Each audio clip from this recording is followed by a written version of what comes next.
So there I was. It had been a long day. I was exhausted and it was late. We were sitting by the fire, having one of those conversations that went deeper and deeper despite all the tiredness. Maybe you know what it's like when your exhaustion somehow makes way for an open conversation about what matters most. Instead of brushing aside the big questions, you somehow sit with them, seriously pondering as if for the very first time what you believe to be true about the world. That night, sitting by the fire's glow, the questions came one after another. Questions like, what are you the most afraid of? When was the last time that you wept? And what was it that made you cry? What are your greatest regrets? Are you happy? And what do you dream of doing that you haven't yet started? Late into the night, the questions kept coming. Questions about loss and love, suffering, joy, philosophy, and faith. At one point, I asked a question that you might expect someone like me to ask. Do you believe in God? Maybe it was the tiredness that made me so blunt, or perhaps a response about faith just struck a different chord. Simply put, I found the answer evasive, so I pressed again. Siri, do you believe in God? Recently, a friend of mine shared a post on social media that's been viewed more than 6 million times by tech CEO Greg Eisenberg. In Eisenberg's words, quote, I just had a fascinating conversation and lunch with a 22-year-old Stanford grad. Smart kid, perfect resume. Something felt off, though. He kept pausing mid-sentence, searching for words, not complex words, basic ones, like his brain was buffering. Finally, I asked if he was okay. His response floored me. Sometimes I forget words now. I'm so used to having ChatGPT complete my thoughts that when it's not there, my brain feels slower. Eisenberg then commented, we're running the first large-scale experiment on human cognition. What happens when an entire generation outsources their thinking? End quote. If your world is anything like mine, you're probably having more and more conversations about what artificial intelligence means for the future. Last month, I spent several days with other church leaders at Yale Divinity School. The one topic that kept coming up was how AI is everywhere and changing everything, including churches. Over meals and in hallways, I listened as church leaders joked about AI summarizing online meetings, creating board meeting agendas, and even writing sermons. Maybe I'm just catching up, but I've been thinking a lot lately about what changes are ahead of us. My guess is that we can't fully predict all that's headed our way. Well, with more than a bit of unease, I held my breath and downloaded ChatGPT. I started with a skeptical softball for my very first prompt. Can I trust AI to help craft a thoughtful and relevant Christmas Eve sermon for Plymouth Church in Des Moines? Here's what it said. Yes, you can trust AI to help craft a thoughtful and relevant Christmas Eve sermon for Plymouth Church in Des Moines. It then added, would you like me to help draft a sermon outline or full text? To say that I was unnerved by this response was an understatement. I was told by an app that I could trust it to relay the miracle of Christmas to all of you. You can trust AI, is what the app told me. I'll point out that I often use the word trust interchangeably with the word faith. From the start of my experiment, I was told that I could put my faith and your faith in the aggregate sum of all the raw data available online. With equal parts terror and curiosity, something within me decided to keep putting this thing to the test. I quickly typed this prompt: write the very best Christmas sermon introduction in the history of the universe. It should make everyone who hears it laugh, cry, and experience the reality of faith in today's world. Here's what it gave me in no time at all. Good evening, beloved. Tonight we gather beneath the quiet glow of Christmas lights, in the warmth of community, and with a mystery that refuses to stay quiet. We are here to celebrate an event so astonishing that it redefined time itself. And yet, let's be honest, this season is also exhausting. Some of you are here because you love Christmas. And some of you are here because your mother said, you're coming to church tonight, and I don't want to hear another word about it. Either way, welcome. Now, I'll admit, I didn't want to think that last line was funny, but it wasn't half bad. All the same, I was still troubled by the thought that I could trust an algorithm to accurately speak to the fullness of this holy night. I wondered what ChatGPT could possibly know about us, about me, and about the words that we share and pray and sing week after week. And so I fed the machine another prompt. Analyze Jared Wortman's sermons. Summarize his thoughts and general themes. Specifically, what has been at the heart of his Christmas sermons in years past. It said that my previous Christmas sermons encouraged the congregation to embrace the spirit of Christmas by extending compassion and kindness to others.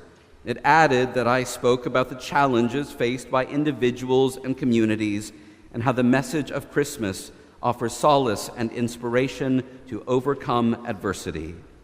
It went on to say that for a more comprehensive understanding, try attending Plymouth Church's upcoming Christmas Eve service, which could provide firsthand insight into themes and messages. Well, after summarizing all that I've said in the past, I was informed that I had reached my daily limit, and that if I wanted more, I would have to upgrade to the paid version. I can admit that I felt strangely affirmed by a computational assessment of Plymouth, but I didn't upgrade. Here's the thing. We live in a world that's rapidly changing. I'm deeply concerned about how technology rewires our brains and reroutes our lives, but I'm not entirely against it. For example, I was recently amazed to learn that AI can read mammogram results and detect what the human eye might miss. But I'll admit that I still have deep skepticism about trusting artificial intelligence with life's biggest questions and answers. I guess I'm stubbornly convinced that my life and your life are more particular than artificial computation can fully comprehend. And yes, I'm worried about a generation that is short on creativity and starved for imagination. I'm inclined to think that there's something important both in starting an idea and in finishing it too. I'm reminded of the words of the philosopher Andy Clark, writing way back in the 90s, who said, "We make the world smart so that we can be dumb in peace." With the writer Wendell Berry, I'm troubled about trusting future technologies to solve the problems that our present technologies have created. As I see it, this perspective is filled with hubris. Technology is a tool, but I'm convinced that our greatest triumphs, our most defining moments, and our most significant contributions cannot be outsourced.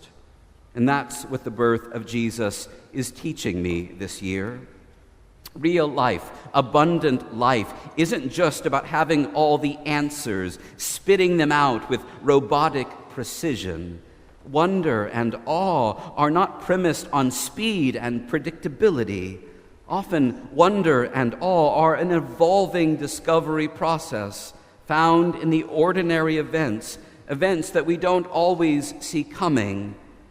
It's the hand that grabs yours, the tears that you didn't know that you had, or the unexpected kindness or generosity that takes your breath away. I recently read a journal article about embodied cognition that asserted that as little as 5% of daily behavior is initiated by conscious decisions. The other 95% of our being comes in moments of observation and listening and sensing and feeling.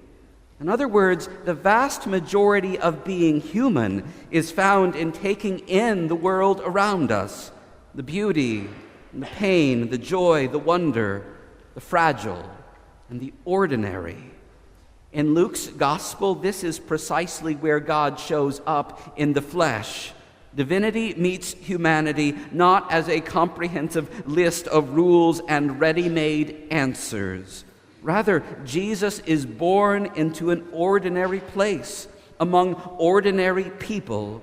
The shepherds and the manger portray God's arrival in the messy and the mundane. It's a story that invites us to discover Christ in the common, to sense what is sacred even in a simple setting. The beauty of Christmas comes in how silently hope is born into the world. God among us was born into the fragility of everything, a crying and cooing child who stretches out tiny hands looking to his parents, watching and growing and learning. In Jesus, we encounter a God who first crawls and then toddles and later learns to walk at our speed. In the Gospels, we get to know someone who understands that life is almost always more complex than what we see and sense on the surface. In time, Jesus will demonstrate that questions don't have simple answers. He does this. He teaches with riddles and parables, not to be confusing, but to demonstrate that faith is lived out in the messy fray of the everyday. In the infant holy, infant lowly, we realize that God's love is not outsourced. It is not removed from our earthly and fully human lives. God does not come to us as an artificial reality or as a believable hologram. As I see it, the incarnation and the birth of Christ remind us that we too encounter what is sacred as living, breathing, and perceiving people.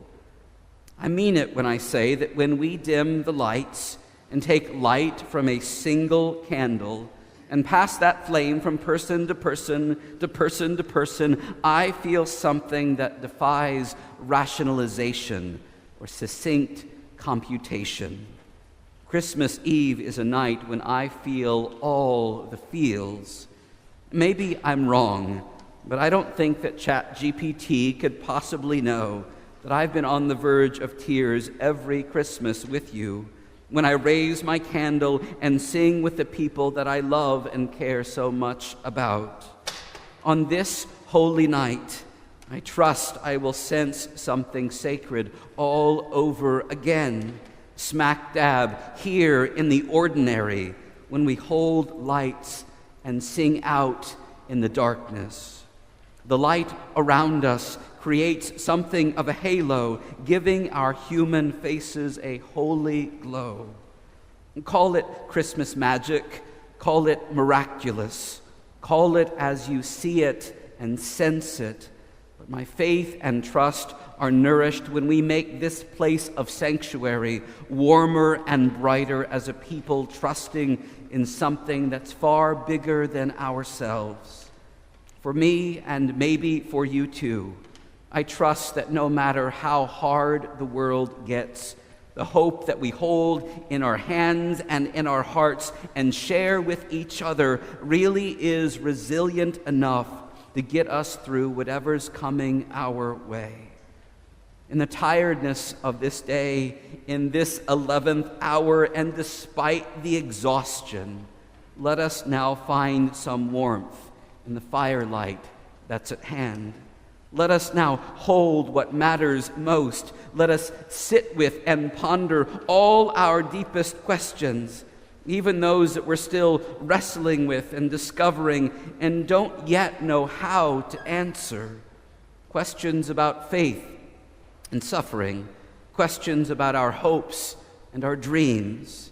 And may we realize deep within us that it's up to us to finish the story that was born on that silent and holy night.